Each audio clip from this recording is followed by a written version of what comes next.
नमस्कार, स्वागत है आपका उज्जवल जी की क्लास में। और आज हम पढ़ने जा रहे हैं नीति निर्देशक तत्व। इससे पहले हम जो भारतीय जो राज्य व्यवस्था है उसके अंतर्गत मौलिक अधिकार पढ़ चुके हैं, जो भारतीय जो संविधान की प्रस्तावना है उसको पढ़ चुके हैं, साथ ही साथ मूल कर्तव्य पढ़ चुके हैं। और हम रीट की तैयारी जो है कर रहे हैं। उससे संबंधित अगर आप कोई भी वीडियो देखना चाहते हैं, एनसीईआरटी पढ़ना चाहते हैं, या आप रीट से संबंधित एसएसटी, साइकोलॉजी, हिंदी या कोई क्वेश्चंस लगाना चाहते हैं, तो वो आप उज्जवल जीके की जो प्लेलिस्ट है वहाँ जाकर देख सकते हैं। और अगर आपको वीडियो पसंद आती है तो प्लीज़ आप लाइक करना ना भूलें और अपने मित्रों में शेयर जरूर करें ज़्यादा से ज़्यादा। आज जो हम नीति निर्देशक तत्व पढ़ने जा रहे हैं, इससे बाहर आपका एक प्रश्न भी नहीं जाने वाला। और आगे मैं आपको बताऊंगी कि जो 5-6 आपके नीति निर्देशक तत्व ऐसे हैं जिन पर हर बार जो है हर बड़ी परीक्षा में प्रश्न पूछा जाता है, तो वो भी हम देखेंगे कौन से 5 ऐसे नीति निर्देशक तत्व हैं जिन पर बार बार प्रश्न पूछा जाता है हमारी भारत की सभी जो बड़ी परीक्षाएं हैं उनमें। देखिए, रीट में इससे बाहर, पटवार में इससे बाहर कोई भी प्रश्न आपका नहीं जाने वाला। देखिए, अगर आपको वीडियो पसंद आती है, लाइक करें, शेयर करें, कमेंट करें। और अगर अभी तक आपने हमारे चैनल उज्जवल जीके को सब्सक्राइब नहीं किया तो प्लीज़ जल्दी से सब्सक्राइब करें, पास के बेल आइकन को प्रेस करें ताकि नई वीडियो की नोटिफिकेशन आपको समय रहते मिलती रहे। तो चलिए पढ़ना शुरू करते हैं। नीति निर्देशक तत्व। देखिए, न तो ये नीति निर्देशक तत्व जो है ये न तो ये न्यायालय द्वारा परिवर्तनीय है और न ही जो है ये स्थगित किए जा सकते हैं। देखिए, इनकी जो प्रकृति होती है वो सामूहिक होती है। कहने का मतलब है कि ये सब नागरिकों के लिए है। जैसे कि आपके मौलिक अधिकार हैं वो एक व्यक्तिगत हैं और ये सबके लिए है। ये सकारात्मक है और जो मौलिक अधिकार है वो नकारात्मक है। और ये न्यायालय के द्वारा परिवर्तनीय नहीं है जबकि मौलिक अधिकार परिवर्तनीय हैं। ठीक है, और इन पर प्रतिबंध कभी भी नहीं लगाया जा सकता। मौलिक अधिकारों पर प्रतिबंध जो है आपातकाल में लगाया जा सकता है। तो चलिए, और साथ में सबसे बड़ी बात इसकी ये है कि इनके द्वारा यानी कि नीति निर्देशक तत्वों के द्वारा सामाजिक और जो आर्थिक लोकतंत्र है उसकी स्थापना की जाती है। तो चलिए पहला प्रश्न जल्दी से लेते हैं। देखिए, पहला प्रश्न है हमारा, नीति निर्देशक तत्वों का वर्णन निहित है। तो देखिए, नीति निर्देशक जो तत्व हैं वो कहाँ पर वर्णित हैं? तो भाग 4 जो है, भाग 4 के अनुच्छेद 36 से लेकर 51 तक नीति निर्देशक तत्व हैं। अगर हम 51A की बात करें तो यहाँ से आपके मूल कर्तव्य, जो 11 मूल कर्तव्य हैं वो शुरू हो जाते हैं। लेकिन आपके 36 से लेकर 51 अनुच्छेद जो है उसके अंतर्गत नीति निर्देशक तत्वों को रखा गया है। नीति निर्देशक तत्व लिए गए हैं तो कहाँ से लिए गए हैं? आयरलैंड के संविधान से लिए गए हैं। अगर हम बात करें आयरलैंड ने किससे लिए हैं, तो आयरलैंड ने लिए हैं स्पेन से। ठीक है, भारत ने लिए हैं आयरलैंड से और आयरलैंड ने लिए हैं स्पेन से। अगला प्रश्न आता है, नीति निर्देशक तत्व किस समिति द्वारा निर्मित है? तो ये जो समिति है उसका नाम है तेज बहादुर सप्रू समिति। इसके द्वारा नीति निर्देशक तत्वों को जो है लिया गया था। संविधान निर्मात्री सभा के किस सदस्य ने नीति निर्देशक तत्वों के संबंध में कहा था कि यह एक ऐसा चेक है जिसका भुगतान बैंक की इच्छा पर छोड़ दिया गया है? तो ये बात कही थी आपके केटी शाह ने। केटी शाह ने किसके बारे में कही थी बात? तो आपके नीति निर्देशक तत्वों के बारे में कहा था। ये संविधान निर्मात्री सभा के सदस्य थे और इन्होंने ये कहा था कि ये एक ऐसा चेक है जिसका भुगतान बैंक की इच्छा पर छोड़ दिया गया है। नीति निर्देशक तत्वों को नववर्ष के प्रथम दिन पास किए गए पर शुभकामना का प्रस्ताव किसने कहा? क्योंकि पहले दिन ये पास किए गए थे जनवरी के, तो इसलिए इसको ये कहा गया कि नववर्ष के प्रथम दिन पास किए गए शुभकामना का प्रस्ताव है। ये किसने कहा था? तो ये श्री नासिरुद्दीन ने कहा था। और ये भी आपके जो निर्मात्री सभा थी, संविधान निर्मात्री सभा, उसके सदस्य थी। अब हमें मिलान करना है कि कुछ लोगों ने कुछ बातें कही हैं नीति निर्देशक तत्वों के बारे में। डॉक्टर अंबेडकर साहब कहते हैं नीति निर्देशक तत्वों के बारे में कि ये कैसी व्यवस्था है, ये अनोखी व्यवस्था है। BN राव नीति निर्देशक तत्वों के बारे में कहते हैं कि नीति निर्देशक तत्व जो है वो नैतिक अनुदेश हैं। ठीक है, प्रोफेसर वियर कहते हैं कि उद्देश्यों और आकांक्षाओं की घोषणा है। उद्देश्यों की आकांक्षाओं की घोषणा है, ऐसा मानते हैं प्रोफेसर वीहर। और उसके बाद है जेनिंग्स। जेनिंग्स कहते हैं कि जो नीति निर्देशक तत्व हैं वो पुण्य आकांक्षाएं हैं। एक बार देख लें आप।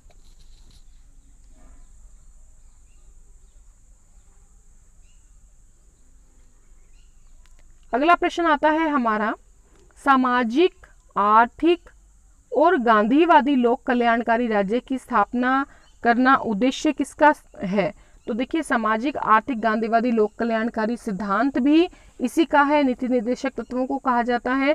और उद्देश्य भी जो है सामाजिक, आर्थिक, गांधीवादी लोक कल्याणकारी राज्य की स्थापना के, वो है नीति निर्देशक तत्व। नीति निर्देशक तत्व सहायक हैं, तो किसमें सहायक है? एक लोक कल्याणकारी राज्य बनाने की जो स्थापना है उसमें सहायक हैं। क्या नीति निर्देशक तत्वों को न्यायालय के द्वारा परिवर्तनीय या वाद योग्य है? ये तो नहीं है। मूल अधिकार जरूर हैं, लेकिन नीति निर्देशक तत्वों को हम वाद योग्य नहीं कर सकते, न्यायालय में नहीं लेकर जा सकते। राज्यों में संसाधनों के अनुकूल जनता के विकास के लिए नीतियां बनाने के निर्देश कहाँ दिए गए हैं? तो अनुच्छेद 36 में दिए गए हैं। तो देखिए, यहाँ से आपके नीति निर्देशक तत्व शुरू हो जाते हैं 36 से लेकर 51 तक।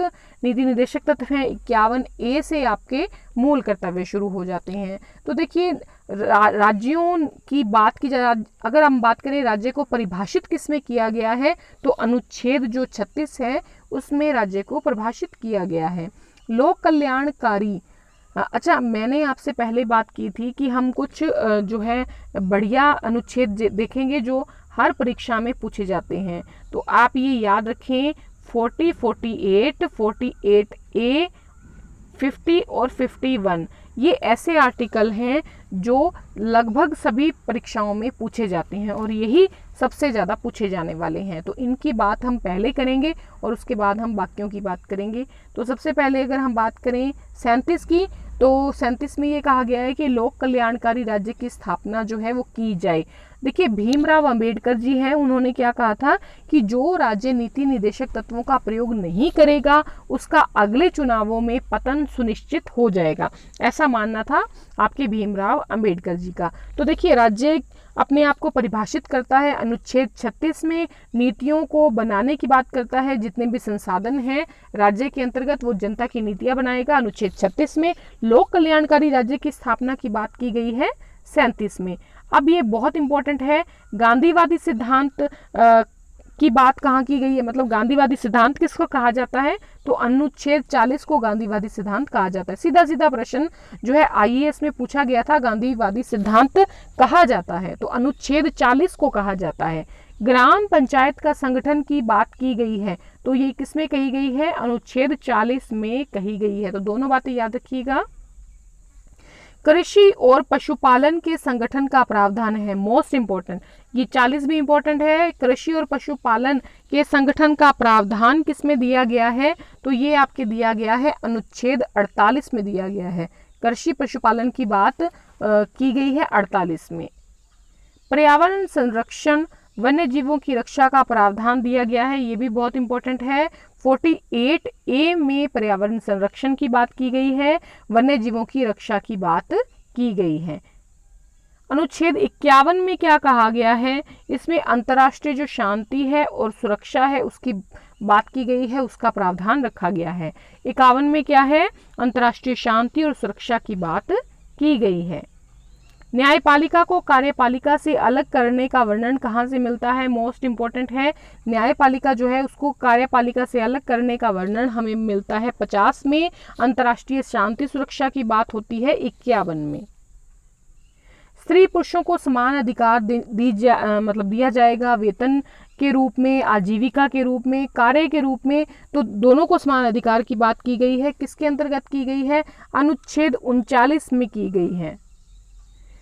1 लाख रुपए तक की जो आमदनी है उसके परिवारों को, जिन परिवारों की आमदनी 1 लाख रुपए है, उनको निःशुल्क न्याय की सहायता दी जाएगी। ये कौन कहता है? ये कहता है अनुच्छेद 39A। देखिए, स्त्री पुरुषों को समान कार्य, समान वेतन, समान आजीविका की बात की जाती है अनुच्छेद 39 में। 1 लाख रुपए तक की आमदनी वाले परिवार को निःशुल्क न्याय की सहायता दी जाएगी, ये कहता है 39 ए महानरेगा का प्रावधान है। तो महानरेगा का प्रावधान है अनुच्छेद 41 में। कहने का मतलब ये है कि सबको काम देना और निशक्त जनों के लिए नीतियां बनाना किसके अंतर्गत आता है? अनुच्छेद 41 के अंतर्गत आता है।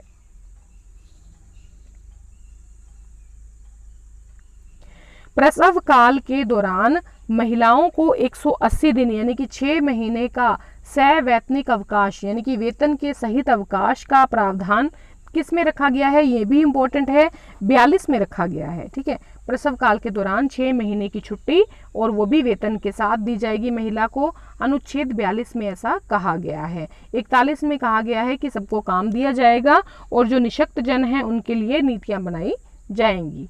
कुटीर लघु उद्योग और सहकारिता उद्योग के उत्थान की बात किस में की गई है? 43 में कही गई है कि जो कुटीर हैं, जो लघु उद्योग हैं और जो सहकारिता वाले उद्योग हैं उनका उत्थान किया जाएगा। 43 में ऐसा कहा गया है। नागरिकों के लिए समान सिविल संहिता नागरिक आचार संहिता का प्रावधान किस में रखा गया है? तो नागरिकों के लिए सिविल संहिता और जो नागरिक आचार संहिता है इसका जो प्रावधान रखा गया है 44 में रखा गया है।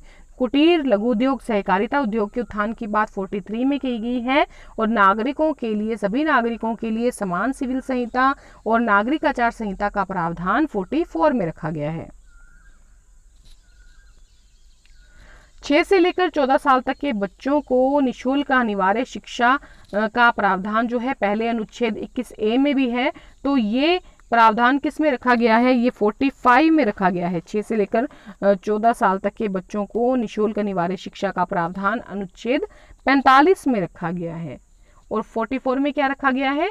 सभी नागरिकों के लिए नागरिक आचार संहिता और सिविल संहिता समान रूप से। SC ST पिछड़े वर्गों की शिक्षा और आर्थिक विकास की बात किस में की गई है? तो देखिए SC ST पिछड़े वर्ग की शिक्षा व आर्थिक विकास की बात की गई है 46 में। किस में की गई है? 46 में।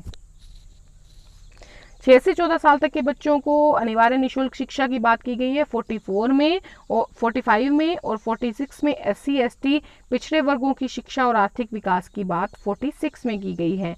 ऐतिहासिक जो स्मारक हैं, जो ऐतिहासिक स्थल हैं, जो ऐतिहासिक वस्तुएं हैं, उनके संरक्षण का प्रावधान किस में रखा गया है?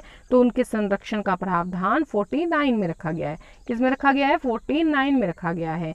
एक प्रश्न है, बहुत ही महत्वपूर्ण है कि अनुच्छेद 350 कै और अनुच्छेद 351 किस रूप में कार्य करते हैं? तो ये दोनों राज्य के नीति निदेशक तत्व के रूप में कार्य करते हैं। समझने वाली बात यह है कि 350 कै के अंतर्गत ये बात रखी गई है कि प्राथमिक स्तर पर मातृभाषा में एजुकेशन दी जाए। जो हमारा जब प्राइमरी लेवल है वहाँ पर मातृभाषा में शिक्षा दी जाए, ये कहता है 350 कै। और 351 ये कहता है कि हिंदी भाषा जो है उसको प्रोत्साहन दिया जाए। तो ये दोनों जो बातें हैं ये किसके अंदर शामिल होती हैं? राज्य के नीति निदेशक सिद्धांत के रूप में शामिल होती हैं। अगला प्रश्न हमारा आता है, सामाजिक आर्थिक राजनीतिक न्याय युक्त जो सामाजिक व्यवस्था है उसके विकास की बात कौन करता है? तो सामाजिक आर्थिक राजनीतिक न्याय युक्त सामाजिक व्यवस्था के विकास की बात 38 करता है। कौन करता है? 38 करता है। एक बार देख लें कि राज्य के नीति निदेशक सिद्धांत के रूप में काम कौन करता है? अनुच्छेद 350 कै और 351, यानी कि हिंदी भाषा को आप प्रोत्साहित करेंगे और जो प्राइमरी लेवल है वहाँ पर आप मातृभाषा में एजुकेशन देंगे। और सामाजिक आर्थिक राजनीतिक न्याय की बात 38 करता है। ऐतिहासिक स्मारक वगैरह की जो रक्षा की बात है 49 करता है। SC ST पिछड़े वर्गों की उत्थान की बात 46 करता है। 6 से 14 साल तक के बच्चों को फ्री एजुकेशन की बात करता है 45। नागरिकों के लिए समान सिविल संहिता नागरिक आचार की बात करता है 44। और कुटीर लघु उद्योग और सहकारिता उद्योग के उत्थान की बात करता है 43। प्रसव काल के दौरान 6 महीने की छुट्टी और वो भी वेतन सहित दी जाएगी 42 कहता है। महानरेगा यानी कि फ्री जो है सभी को काम दिया जाएगा और निशक्त जनों को, जो निशक्त जन हैं उनके लिए नीतियां बनाई जाएंगी 41 कहता है। 1 लाख की आमदनी के परिवारों को निःशुल्क न्याय की सहायता दी जाएगी 39A कहता है। स्त्री पुरुषों को समान वेतन, समान आजीविका, समान कार्य की बात की जाती है अनुच्छेद 39 में। न्यायपालिका को कार्यपालिका से अलग करने का वर्णन वेरी इंपॉर्टेंट, मोस्ट इंपॉर्टेंट अनुच्छेद 50 में कही गई है। ठीक है, उसके बाद है अंतर्राष्ट्रीय शांति सुरक्षा, मोस्ट इंपॉर्टेंट, ये कौन सा अनुच्छेद कहता है? 51। पर्यावरण संरक्षण, वन्य जीवों की रक्षा, 48A बहुत इंपॉर्टेंट है। 48 और 48A ये दोनों ही इंपॉर्टेंट है। तो पर्यावरण संरक्षण, वन्य जीव की रक्षा का प्रावधान 48A में, और कृषि और पशुपालन के संगठन का प्रावधान है वो 48 में। गांधीवादी सिद्धांत किसको कहा जाता है, या ग्राम पंचायत का संगठन की बात किसने की है? तो अनुच्छेद 40 ने की है, ये भी इंपॉर्टेंट है। लोक कल्याणकारी राज्य की स्थापना की बात कौन करता है? 37। राज्यों में संसाधनों के अनुकूल जनता के विकास के लिए नीतियां बनाने के लिए निर्देश कौन देता है, यानी कि राज्य को प्रभाषित किस में किया गया है? अनुच्छेद 36 में। तो इस प्रकार से हमने देख लिए हैं 36 से लेकर 51 तक। तो आज के लिए इतना ही, इससे बाहर आपका प्रश्न नहीं जाने वाला। धन्यवाद।